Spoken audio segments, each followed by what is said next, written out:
2025 is around the corner. If you want to buy a home in 2025, here's how to determine now if it's the right time or if waiting is a better move. This article, it just came out on December 19th by Liz Broomer-Smith. Kind of takes into account certain factors, and I think it's more for us to talk about because I think there's some very good points in here on whether you're ready to buy or whether you should wait. Understanding Fed rate cuts and mortgage rates. This one's going to be a tough one, but in essence, what it's saying is the mortgage rates can adjust like that and go down or up based on certain factors. This is talking about the Fed cut rates. Recently, the Fed cut its rate, but mortgage rates went up. So to me, the most important factor is follow the 10-year Treasury bill. If the 10-year Treasury bill goes up, rates follow. If the 10-year Treasury bill goes down, rates follow. In essence, that's the easiest way for you to figure out what's going on with rates. Buy now. You need to move and you can afford it. In essence, if you can afford it, buy it. I often say there's never a perfect time to buy a house, like having a kid. There's no perfect time. It just happens. If you can afford to buy now at the higher rates, do it. And start building your future equity because as I've talked a million times, I don't think home prices are coming down anytime soon. Buy now if high interest rates don't scare you. In other words, rates are down almost 1% from 14 months ago, but they are still a little higher, 6.5 to 6.8, depending, based on 3 years ago. So, but if that doesn't scare you, go ahead and buy because it definitely is worth doing it, and then you could always refinance later if interest rates drop. This one's a big one. Buy now. You plan to stay in the home for a long time.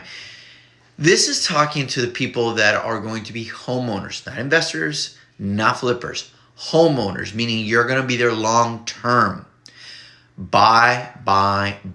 Get your foot in the door. It is 1,000,000% better to get your own home, build equity, than to not and just throw your money away and pay rent. Wait to buy. You can't afford a median price home at today's rates. Yes, if you can't afford to buy a house today at the higher interest rates, then obviously you have to wait. We are at a peak price-wise, and I think we're almost at a peak interest rate-wise. So wait, be patient, wait for the rates to drop. Wait to buy. You're not finding the right home. This one's a big one. The question here is, should you settle and buy a home now, or should you wait and wait for more inventory to hit the market and buy? I've said in a few videos that 2025 is going to see a lot more transactions.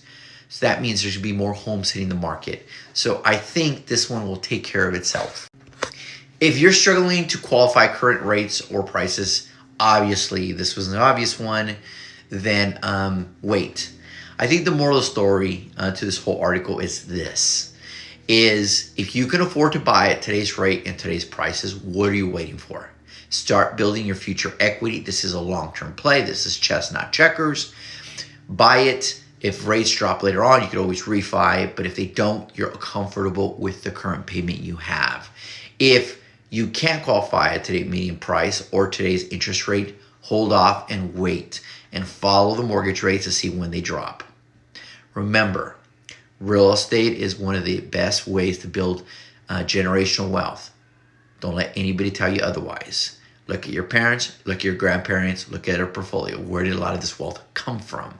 It came from real estate. Is it more difficult? Yes. Is it more challenging? Yes. Is the American dream more expensive? Yes. But I would argue because it is more expensive and less people can afford it, it's even more valuable today than it was when our parents bought.